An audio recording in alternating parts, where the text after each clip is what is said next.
Buenas noches. Vamos a leer capítulo 1, verso 3 de la carta del apóstol Pablo a los Efesios. Capítulo 1, verso 3. Dice: bendito sea el Dios y Padre de nuestro Señor Jesucristo, que nos bendijo con toda bendición espiritual en los celestiales en Cristo. Así es, así reza en el original. Vamos a explicar después por qué. Según nos escogió en Él antes de la fundación del mundo, para que fuésemos santos y sin mancha delante de Él, en amor, habiéndonos predestinado para ser adoptados hijos suyos por medio de Jesucristo según el puro afecto de su voluntad, para alabanza de la gloria de su gracia, con la cual nos hizo aceptos en el amado. Aquí, en el amado, se refiere al Señor Jesús, y a partir de ahí comienza la segunda parte, donde tenemos ahora lo que le corresponde en la obra de la redención de nuestras almas, de la salvación, al Hijo, en quien tenemos redención, por su sangre, el perdón de pecados, según las riquezas de su gracia, que hizo sobreabundar para con nosotros en toda sabiduría e inteligencia, dándonos a conocer el misterio de su voluntad según su beneplácito, el cual se había propuesto en sí mismo de reunir todas las cosas en Cristo en la dispensación del cumplimiento de los tiempos, así las que están en los cielos como las que están en la tierra. Una variante de traducción de este texto del versículo 10, por la palabra reunir aquí, está bien la palabra reunir, pero es incompleta el concepto de reunir. Es reunir alrededor de una cabeza todas las cosas. Es decir, reunir sí, pero reunir bajo una sola cabeza todas las cosas. Quiere decir que Cristo va a ser el que va a reunir todas las cosas bajo su cabeza, que si todo quedará supeditado a sus órdenes. En él, dice el versículo 11, asimismo tuvimos herencia, habiendo sido predestinados conforme al propósito del que hace todas las cosas según el designio de su voluntad, a fin de que seamos para alabanza de su gloria, nosotros los que primeramente esperábamos en Cristo. Esto habla de los judíos. Notemos que Pablo era judío. Por lo tanto, él está hablando, incluyéndose con el pueblo judío, en ese sentido, nosotros los que primeramente esperábamos en Cristo. En él también vosotros, ¿quiénes son vosotros? Los gentiles, habiendo oído la palabra de verdad del evangelio de vuestra salvación y habiendo creído en él, fuisteis sellados con el Espíritu Santo de la promesa, que es las arras de nuestra herencia hasta la redención de la posesión adquirida para alabanza de su gloria. Ya dijimos algo ayer de esto, pero vamos a recalcar un poquito esta gran verdad que hay aquí. La palabra bendito, dijimos que era un adjetivo que solamente se usa para Dios, porque se menciona cuando se alaba o cuando se adora a Dios.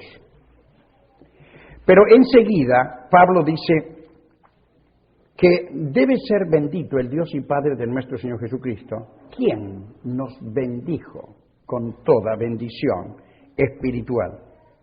Aquí la palabra bendijo no es bendito, o sea, es bendijo. Y aquí bendijo tiene la connotación de enriquecer, o sea, tranquilamente podíamos nosotros traducir esto de esa manera. Quien nos enriqueció con toda riqueza o bendición espiritual celestial. Notemos. La palabra lugares no está en el original y está para darle sentido a la frase. Ustedes saben que es muy difícil traducir de un idioma a otro y a veces lo que se pone como sentido está bien, pero a veces el agregarle para darle sentido a veces le quita le quita sabor del original. En este caso no creo que está mal el decir lugares, Pero la idea del apóstol Pablo aquí, la idea del Espíritu Santo, es que es mucho más, porque Él nos enriqueció con toda riqueza espiritual celestial. La riqueza nuestra no es ni tan siquiera un lugar, está por encima del lugar. No es meramente que Él nos bendijo con toda bendición espiritual y nos dio el lugar en el cielo.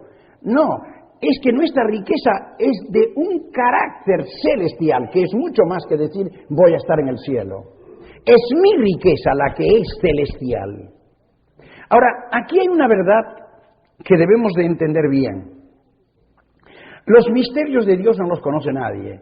Muchas veces ustedes se habrán preguntado, y seguramente alguien les ha preguntado también a ustedes, ¿qué hubiera pasado si Adán no hubiera pecado?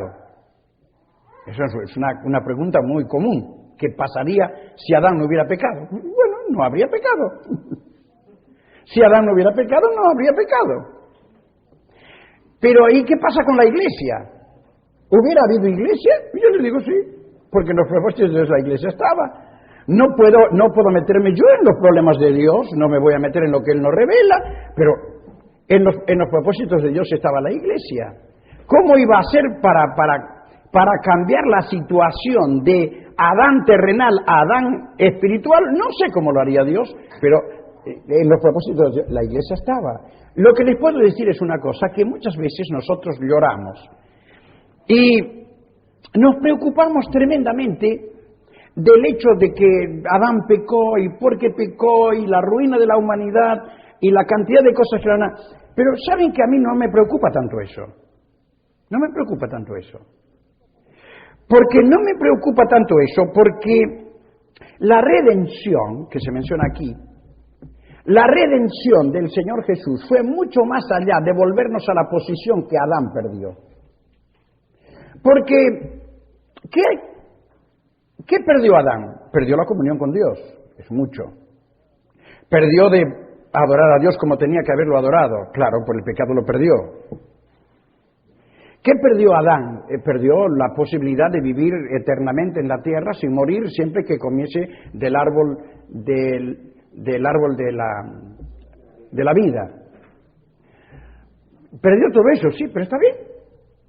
Pero cuando Cristo nos redimió, ¿qué? Nos volvió a esa posición, sí, más que a esa posición. ¿Por qué? Porque aquí se nos dice claramente, por esto es la gloria distintiva de la Iglesia, es el tema de la epístola. Él nos dio más porque nos dio una bendición espiritual, no es meramente estar en la tierra, no es solamente vivir en la tierra y disfrutar de la tierra, porque eso es terrenal, sino que nos dio una bendición mucho más allá que es espiritual. Y es más que todavía que es espiritual, es de carácter celestial.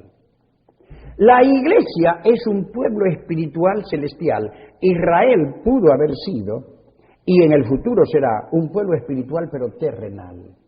La diferencia está en esa, y que seguramente no tenemos ni noción de lo que significa. Seguramente eso lo vamos a ver con claridad en la venida del Señor, pero ahora no nos damos cuenta, pero que es abismal la diferencia, seguro, sin lugar a duda. Es decir, nuestra bendición, hermanos queridos, es una bendición celestial. Decía un escritor, y me llamó un poco la atención, que dice que la Iglesia no tiene bendiciones terrenales, que lo que Dios nos da terrenalmente es yapa. No sé si ustedes entienden lo que es yapa. ¿Entienden lo que es yapa? No, yapa. Yapa es lo que viene de regalo, que viene de ahí sin...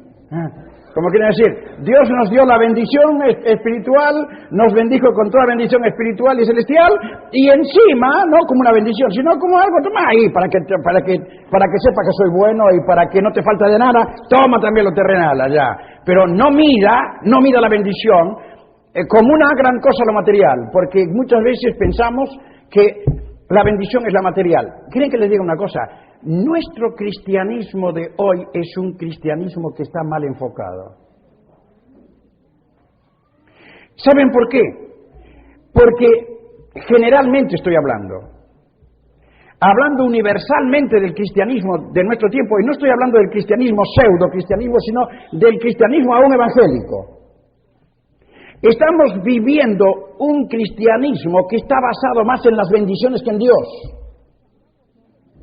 Y entonces andamos bien, vivimos felices cuando Dios nos bendice, pero en el momento que tenemos una pequeña dificultad, ya estamos listos. Si no tengo prosperidad, si no tengo esto, si no tengo más acá, entonces ya no voy a la reunión, estoy aquí, pero Dios bendice a aquel, a mí no ves como a mí no me bendice, y estamos midiendo lo material como una bendición, cuando que tenemos que medir como una bendición lo espiritual, y lo demás como yapa, si viene, viene, y si no viene, déjalo allí. No es tan importante. No me preocupa que usted sea rico, me preocupa que usted sea espiritual. Eso es importante. Desde ya quisiera que todos los creyentes tengan, porque el cristianismo no hace apología de la miseria. El cristianismo no es mísero, pero porque es justicia. Y la Biblia dice en el Antiguo Testamento que no me des mucho para que te ignore o para que te olvide, pero no me des poco para que robe. Es decir, dame un término medio. Me parece que los evangélicos, si viviéramos como corresponde, fieles al Señor y todo, todos estaríamos dentro de una clase media. No estaríamos mendigando. ¿Por qué? Porque como evangélicos somos trabajadores, queremos trabajar, somos honestos, no nos va a faltar trabajo, una cantidad de cosas que es una bendición. Pero aún eso, hermanos, no es la bendición es espiritual y celestial. Está muy por arriba. Uno preguntaría, dígame don Roberto, pero ya que es espiritual y es celestial, ¿en qué consiste esa bendición?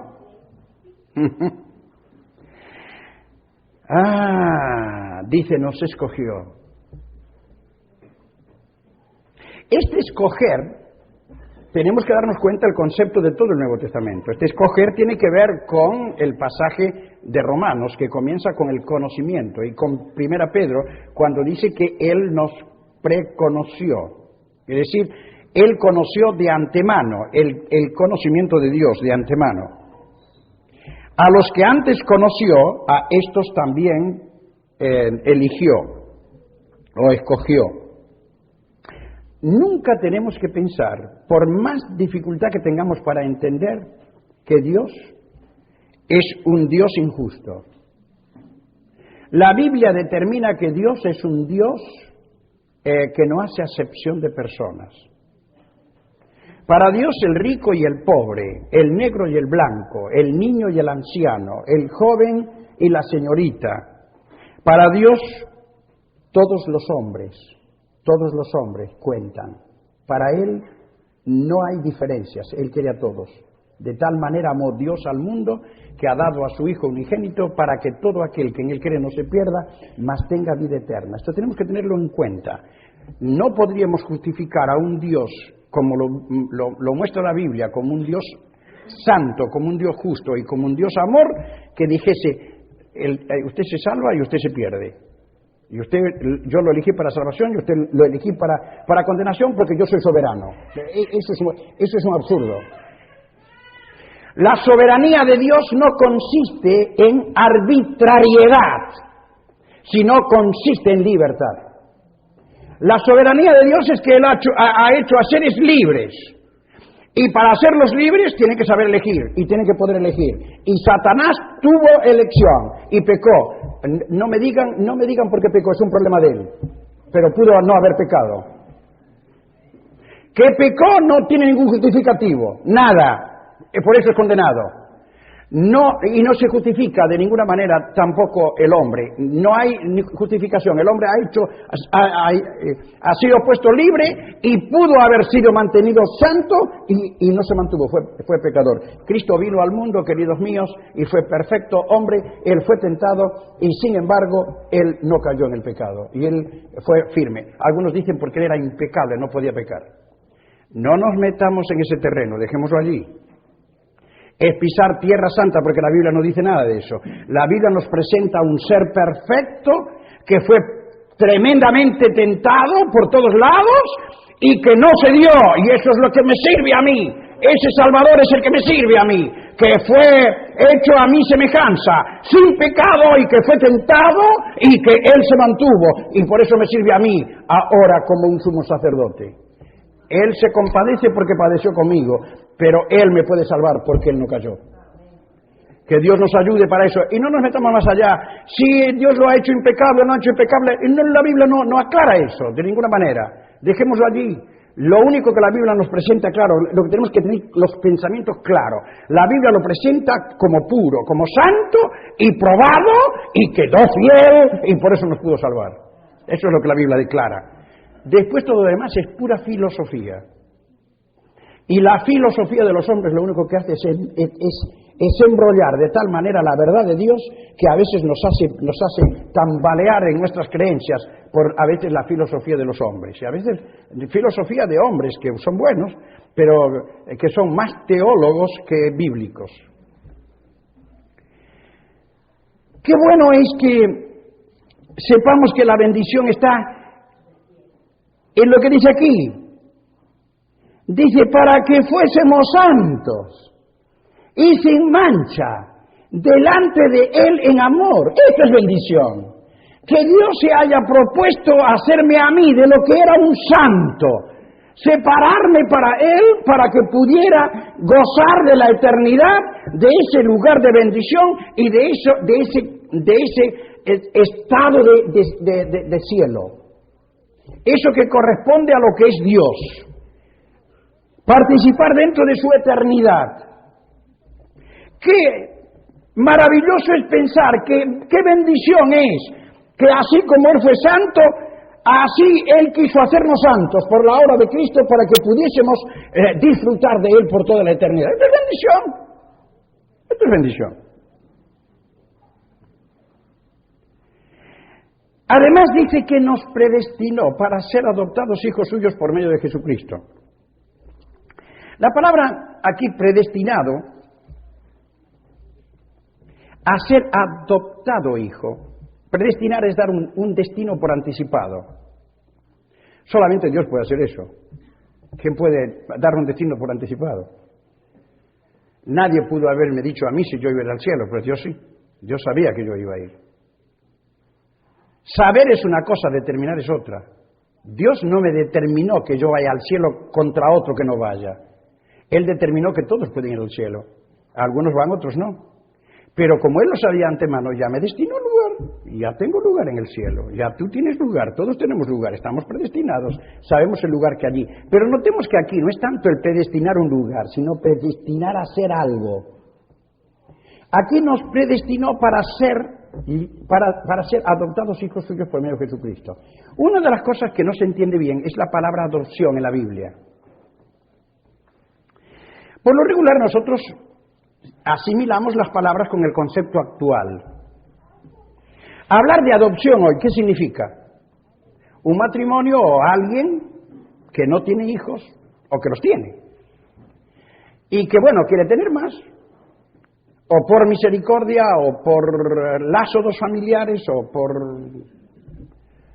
intimidad o por lo que sea, toma una persona que no salió de él, de su vientre, que no es su sangre, y lo toma y por un documento que se le da, lo adopta como hijo y lo cuida, lo cría, lo anda y pasa a ser un hijo adoptado. Ese concepto no es el concepto bíblico para nosotros. O sea, nosotros no hemos sido engendrados por Satanás o por quién sé yo quién, y después hemos sido adoptados por hijo así. No. Nosotros somos hechos hijos de Dios por nacimiento, no nos confundamos. El concepto de adopción no quiere decir que yo no fui hijo y fui adoptado hijo. Dios me hizo a mi hijo por nacimiento. Yo nací del Espíritu, nací de Cristo, nací por Cristo, y si no fuera de eso así, yo no sería salvo. ¿Está claro? ¿Qué significa la palabra adopción? La palabra adopción entre los israelitas era una cosa normal para todo hogar israelita. Esto era una cosa que se practicaba entre los israelitas y se hacía a los hijos varones. ¿Qué se hacía? Llegaba una edad, en los días del Señor Jesús eran 16 años. A los 16 años se tomaba a todo hijo varón, cuando llegaba a los 16 años, se le hacía un vestido especial que se llamaba vestido talar o virilis. Con ese vestido se vestía ese día al hijo, se hacía una fiesta y el padre lo declaraba hijo. No era hijo antes, sí, pero ese día lo declaraba hijo en sociedad. Es decir, a partir de ese momento el hijo podía obrar, si el padre hacía eso, hacía la fiesta, le vestía el vestido, el anillo, etcétera, etcétera, los zapatos en los pies, o sea, lo ponía delante de la sociedad, lo declaraba como tal. A partir de ese momento el hijo representaba al padre en cualquier lugar que fuera. Hacía un negocio en nombre del padre y lo aceptaban.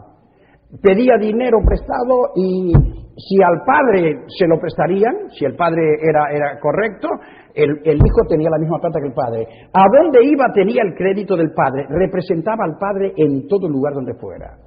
Eso era adopción. Declarar al hijo, diríamos nosotros, con autoridad, con dignidad. Presento ahora a mi hijo, que siempre fue hijo desde que nació, pero ahora lo presento digno, delante de todos. Aquí está el hijo que representa al padre. Esa es la idea del Nuevo Testamento, para nosotros los creyentes. ¿Qué quiere decir?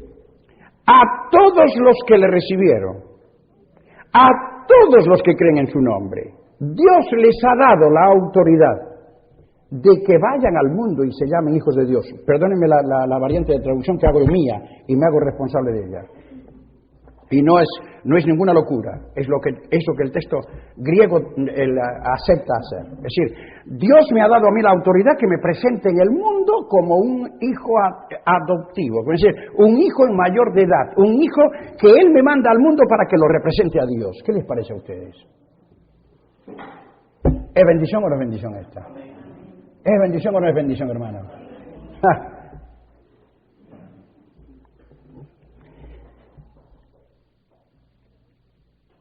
Esto todo lo ha hecho Dios por una sola cosa, por el gran corazón que tiene. Dice, según el puro afecto de su voluntad. Y además lo hizo también para alabanza de la gloria de su gracia, la cual nos hizo aceptos, noten ustedes, nos hizo aceptos en el amado. Es decir, todo esto es bendición. Está explicando la bendición que viene por parte del Padre. Nos bendijo con toda bendición espiritual celestial. Y todo eso implica la bendición. Y ojalá que tuviéramos más tiempo, pero tenemos que seguir adelante. Nos hizo aceptos en el amado. Qué linda palabra, amado. Nos hizo aceptos en el amado.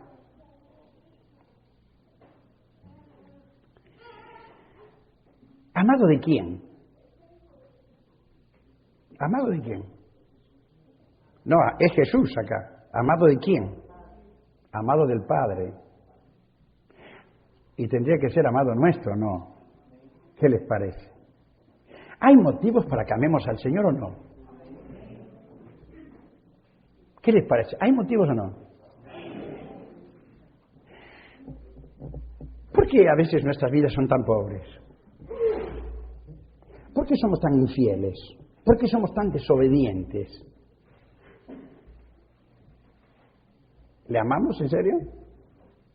¿Qué dice Juan en su primera epístola? Si me amáis, ¿qué?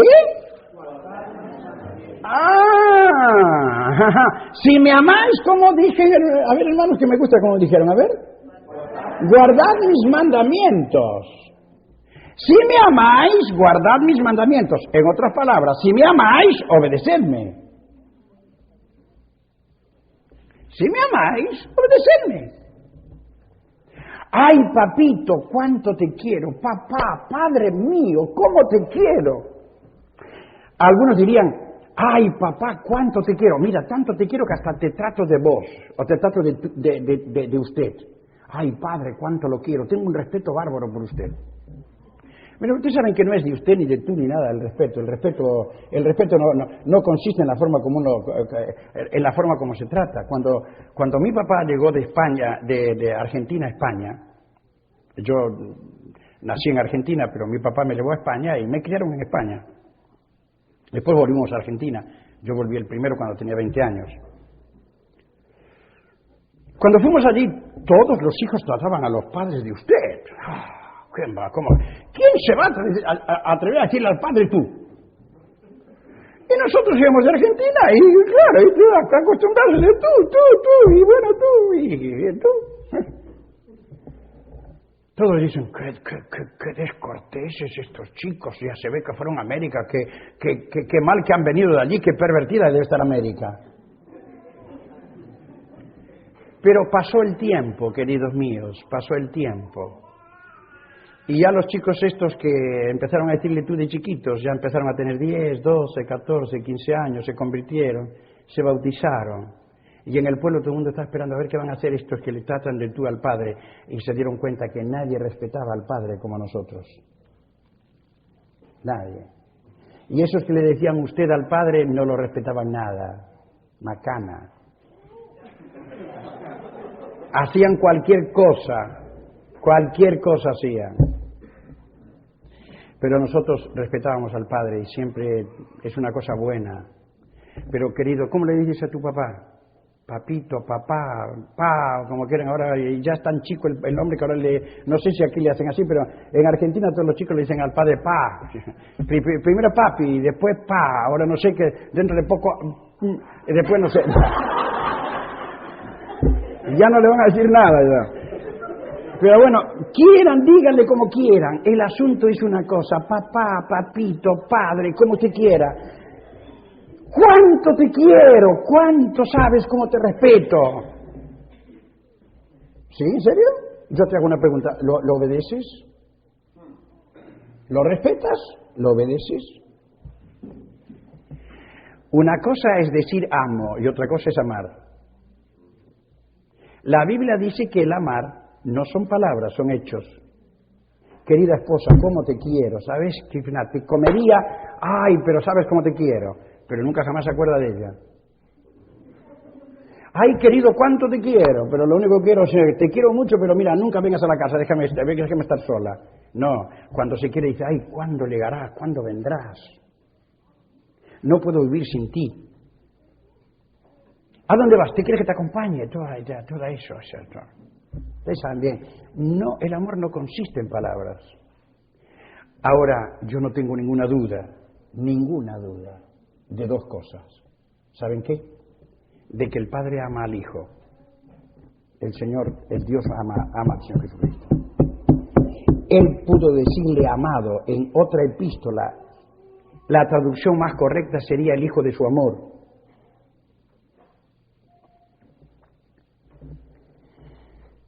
La segunda cosa que no tengo ninguna duda es que Cristo me ama a mí.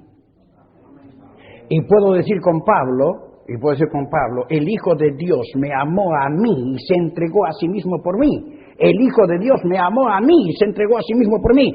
Hermanos queridos, amado. Ahora, ¿somos capaces de decirnos nosotros amado?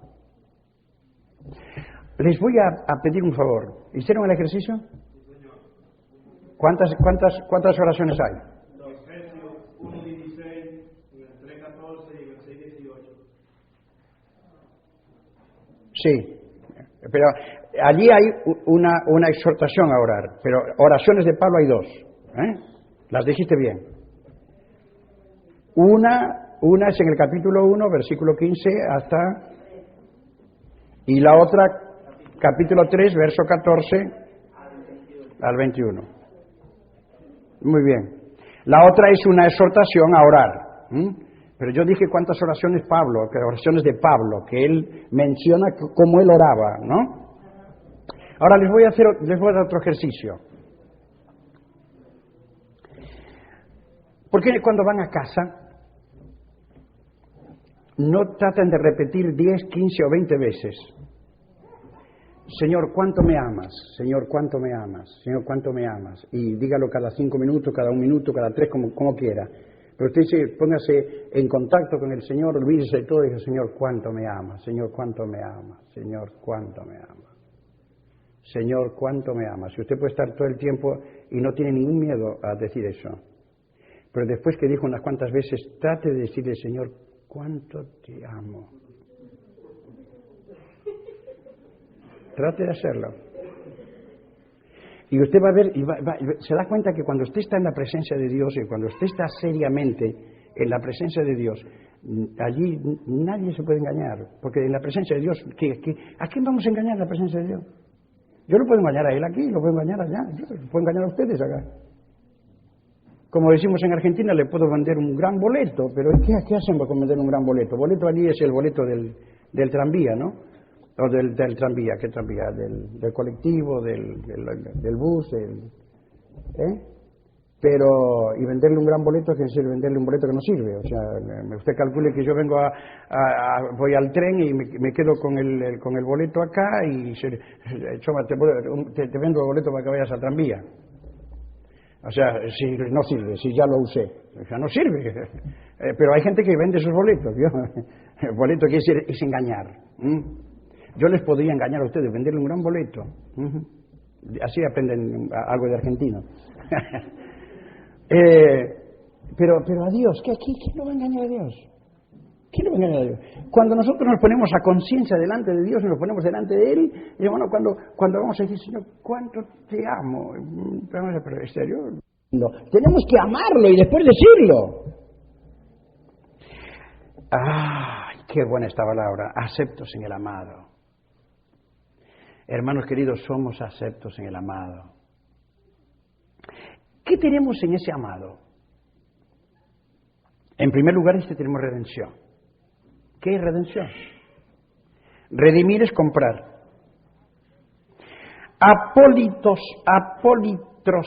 es la palabra. Apolitrosis. ¿Qué quiere decir esto? Esta palabra es muy importante. Viene del mercado de esclavos en Grecia de aquel entonces, porque ustedes saben que el idioma de aquel entonces fue tomado para llevarlo a decir verdades espirituales. Cuando se iba al mercado de esclavos, porque existía el mercado de esclavos, hoy se dice que no hay mercado de esclavos, y yo tengo mi duda, pero no importa. Yo veo que se venden y se compran jugadores, y se venden. Sí, y eso que gana mucha plata, pero un jugador de fútbol vale 5 millones, pero lo venden y no es dueño de sí. O sea, por 3 o 4 años está vendido y listo. Es una diferente forma de vender, pero es un esclavo. Hay que no vaya a entrenar con todas las horas que tiene que entrenar y todo por el estilo. Va a tener que rescindir el contrato y encima de cobrar lo tiene que pagar. Así que hay muchas formas de esclavitud, pero en aquel entonces era tremenda, era un desastre. Cosas que están contra la voluntad de Dios siempre. Pero había ese mercado de esclavos, y entonces la gente iba al mercado de esclavos a comprar esclavos. Así que iba uno a comprar un esclavo, y cuando compraba un esclavo iba y pagaba un lutrón. Lutrón era el pago que se pagaba por un esclavo. Entonces cuando uno pagaba lutrón, era el valor que se determinaba por un esclavo, se lo llevaba, y por el tiempo determinado, directamente, podían ser 5 años, 6 años, lo que le quedara de libertad a ese esclavo, se compraba por esa plata, por ese lutrón, y se llevaba al esclavo para que ese esclavo hiciera lo que el amo quisiera durante el tiempo que le quedaba de esclavitud.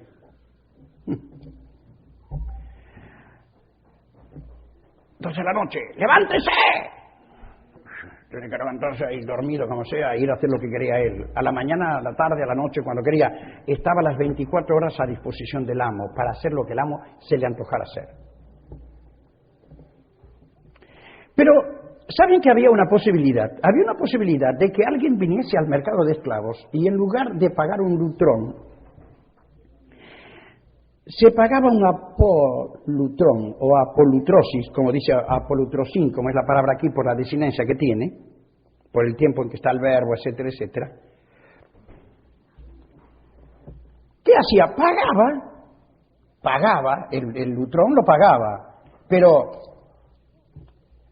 apolutrón era pagar el precio y decirle al esclavo, señor, el pago está hecho. Usted ahora queda en libertad. Yo lo he comprado para dejarlo en libertad. Ahí no era solamente un lutrón, pagar un precio, sino pagar un precio para dejarlo en libertad. Esta es la palabra que se usa más comúnmente para la redención que hizo Cristo por nosotros. Cristo vino, no solamente nos compró. A veces decimos, Cristo nos compró. Sí, Cristo nos compró, pero nos sacó del mercado de esclavos para dejarnos libres, no para ser esclavos. Somos libres. Por eso, hermanos queridos, una cosa que tenemos que tener cuidado es con todas las doctrinas que tengan que ver con el judaísmo de los días de los apóstoles o con, diríamos, con todo lo que es legalismo de los adventistas, testigos de Jehová y 50.000 cosas más. Hombres que todavía siguen con la ley metida en la cabeza y que se creen que las obras van a salvar al hombre. Dios nos compró, nos sacó del mercado de esclavos para dejarnos en libertad. Somos libres, hombres y mujeres. Si el Hijo os libertare, seréis verdaderamente libres. Libres. ¡Qué bendición! Bendito sea el Dios y Padre del nuestro Señor Jesucristo, que pagó el precio y me dejó en libertad.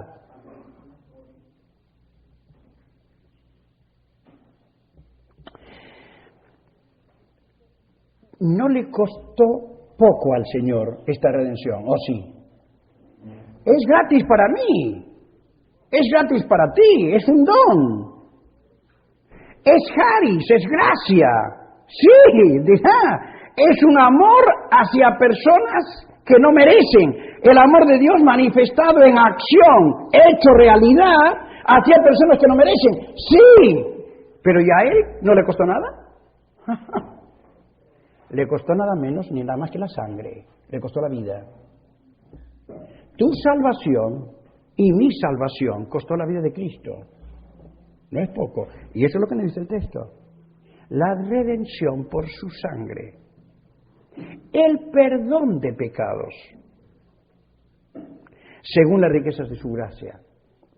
Y aquí Pablo es un enseñador de primera.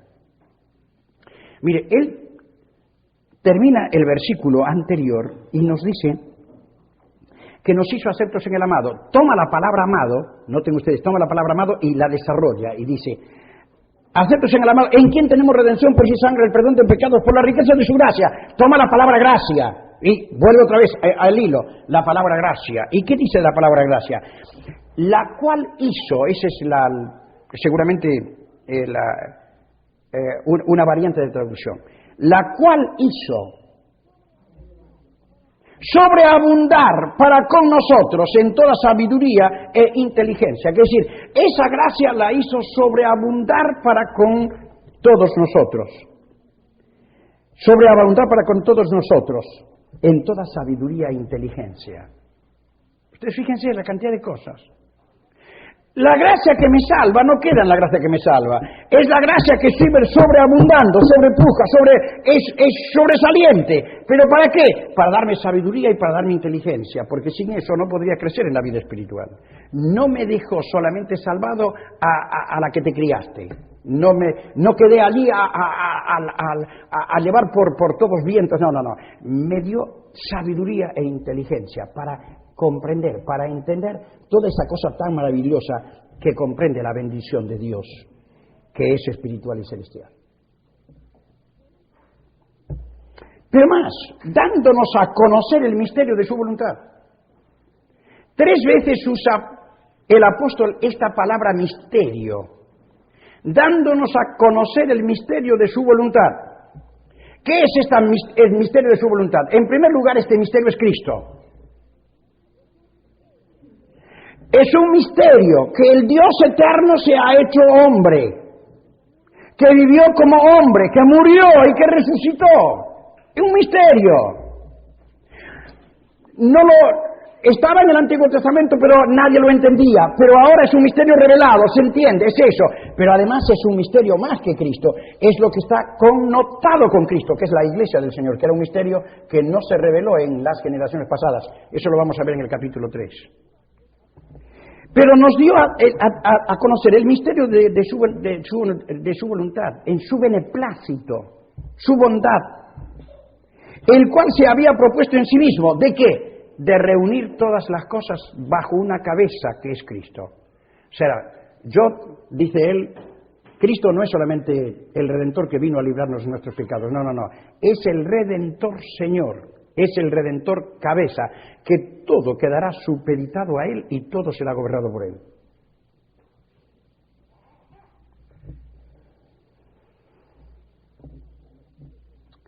Además, no solamente esto dice, ¿quieren todavía más? Hay más todavía. En Él asimismo tuvimos herencia. habiendo sido predestinados conforme al propósito de que hacer todas las cosas según el designio de su voluntad. No meramente todo esto, la herencia. ¿Quién conoce la herencia? ¿Quién sabe de la herencia? ¿Quién tiene ni ideas todavía de esa herencia?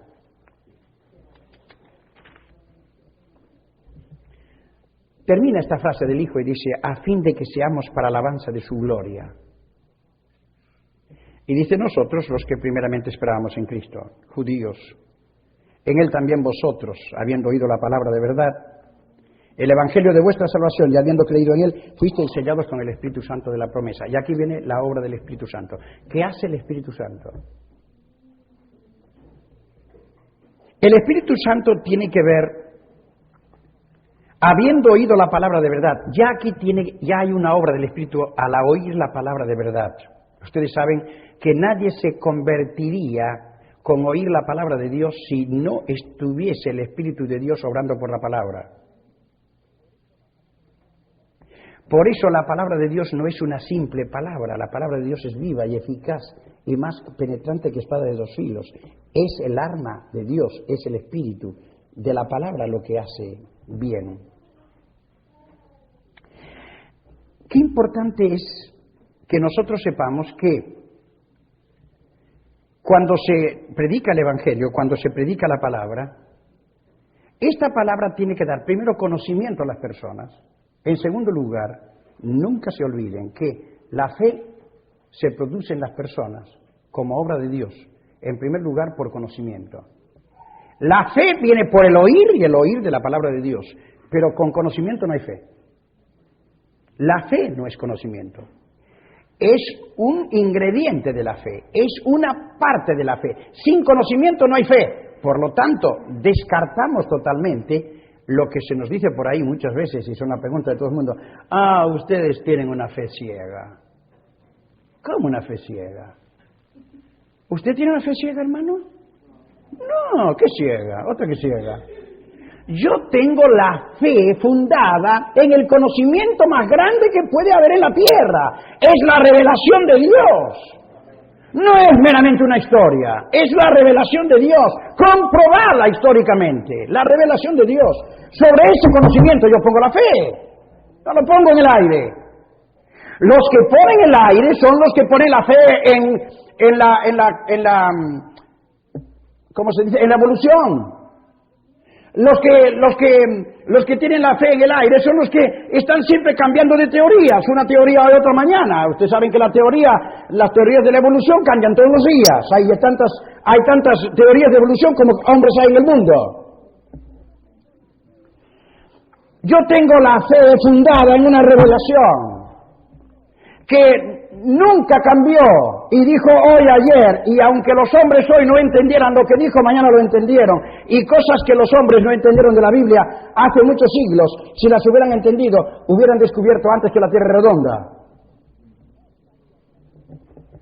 Job sabía que la tierra es redonda, Isaías sabía que la tierra es redonda, pero tuvimos que esperar hasta qué año a saber que la tierra era redonda y que no era todo una plataforma plana. Pobre Colón, no le querían creer. Él también pensaba que la tierra podía ser redonda, no le creían. 1492. Miren ustedes cuánto tiempo pasó la gente por no creer la Biblia. La Biblia siempre tiene razón, porque es la revelación de Dios. Yo no tengo la fe fundada sobre un castillo en el aire. Yo tengo la fe fundada en una revelación divina de Dios, conocimiento perfecto de Dios. Pero en segundo lugar, cuando se escucha la palabra de Dios, según tenemos en Juan capítulo 14 al 16, pero 16 es el más enfático, allí tenemos que la promesa de Dios es que cuando el Señor Jesucristo estuviera entronizado en el cielo, vendría el Espíritu Santo y el Espíritu Santo convencería de pecado, de justicia y de juicio a los hombres, es decir, convencería de pecado. Es decir, detrás de cada predicación, hermanos queridos, que da conocimiento, hay una obra invisible que nadie ve, que es la obra del Espíritu Santo, que es la que convence. ¿A quién convencerías tú para que seas salvo? A nadie. Pero el Espíritu Santo toma al hermano más simple, con textos de la palabra, sin saber mucho nada más que decir, mira aquí que dice esta palabra, que dice esto aquí, que dice esto aquí, que dice esto acá, y cuando se escucha el hombre está diciendo, oh, qué bárbaro, qué verdad que es esto, qué maravilloso que es esto, qué bien que es esto, se empieza a convencer y empieza a ver los textos, tiene conocimiento y el Espíritu Santo la convence. ¿Qué mi argumento? Mi argumento no sirve. Cada día estoy más convencido que nuestros argumentos no sirven.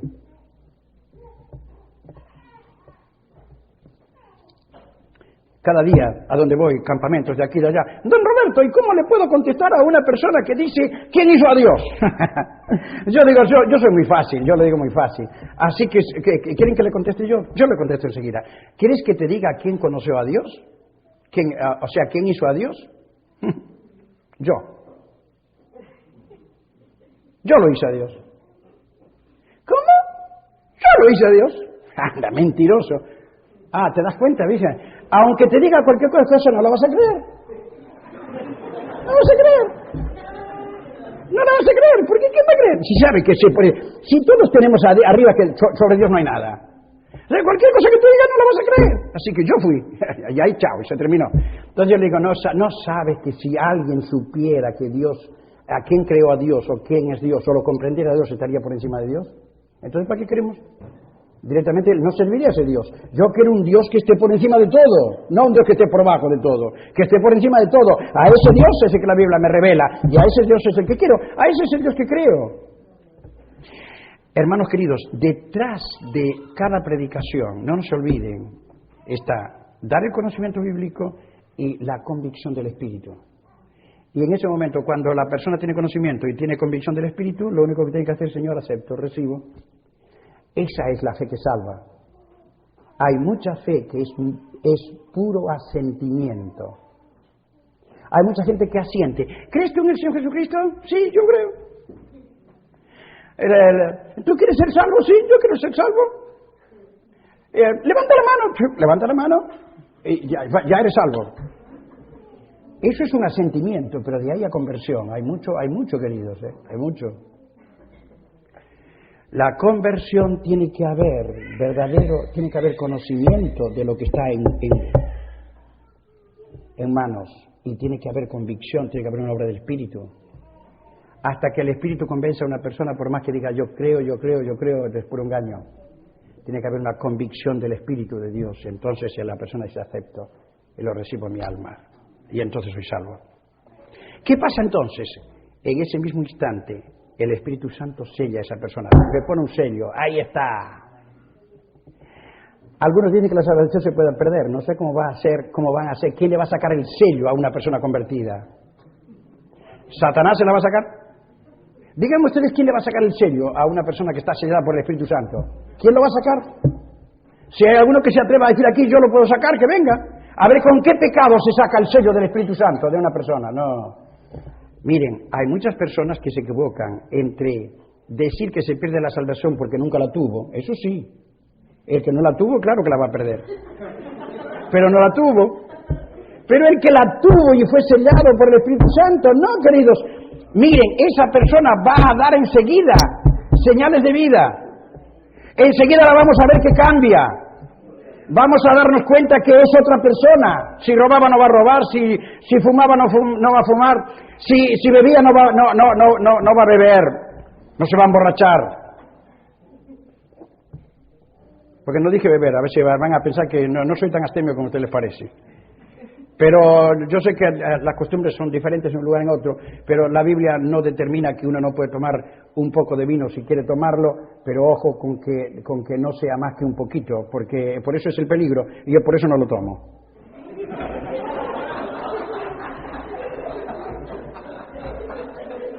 Claro, es verdad.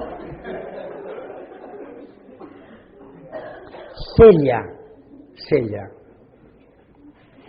Además dice que viene a nosotros, para morar en nosotros, y viene como una prenda, viene con el arrabón, la palabra que nosotros traducimos arras, no sé todavía porque los traductores dicen arras, ¿quién entiende arras? Nadie. ¿Ustedes entienden lo que es arras? Nadie. Cuando dicen las arras de nuestra herencia, ¿qué es las arras? Nadie sabe. ¿Por qué no dice un anticipo? Digo, que traduzcan de cualquier manera que se entienda, pero no sé por qué todavía siguen con arras acá. El arrabón era un anticipo que se daba, por ejemplo, de la siguiente manera. Los novios querían comprar un juego de muebles para casarse. Entonces iban al ebanista de entonces, se sabe que no había las mueblerías como ahora, que están los muebles hechos, nada. Había que ir a encargar los muebles. Entonces decían, bueno, a ver, bueno, hay un modelo acá y ¿te gusta este? Sí, este. Bueno, igual que este, tome, ta. Le doy, qué sé yo, el 30%, el 40%, ojo que un mueble como ese es mío, ya es mío, porque ya tengo parte pago, no me venga mañana con nada, eso es mío, no hay otra manera, y no hay forma de que me lo aumente, nada, ya es mío, ya le pagué la parte, así que, ¿cuándo me lo va a terminar? Tal fecha, bueno, le pago el resto. El Espíritu Santo viene y nos salva, nos sella como propiedad de Dios, viene a morar en nosotros y esa es la prueba cabal, el principio de que la herencia que tenemos en el cielo es nuestra. Nadie la puede sacar. ¿Querés más seguridad? Para mañana vamos a tomar los capítulos 15 y vamos a ver si podemos adelantar también parte del capítulo 2, aunque sea a grandes rasgos. Pero quise hacer hincapié en esta parte porque es fundamental en la epístola. Y yo creo que, hermanos queridos, si esto se hace carne en nosotros, vamos a vivir vidas cristianas victoriosas, felices, obedientes, y vamos a ser cristianos de primera. Podemos ser cristianos de primera, de segunda, de tercera. ¿En qué quieren ir? Usted sabe que cuando venía en el avión, venía en esos asientos que se le da un poquito así y ya no se puede ir más atrás, porque no tiene lugar, porque ven tan juntos que no viene más. Pero veía a los que venían en primera ahí, todos con los asientos así grandotos. Y bueno, pero es para los que tienen plata, ¿qué va a hacer? Déjenlo que tenga plata. Igual llegué, igual voy a volver si Dios quiere, y voy a llegar. Pero les digo una cosa, pero eso es bien. Pero miren, no tenemos que acostumbrarnos y no tenemos que quedarnos con el cristianismo siendo de tercera, ni de segunda. Tenemos que ser cristianos de qué. Dios quiere así y ojalá que lo hagamos. Amén.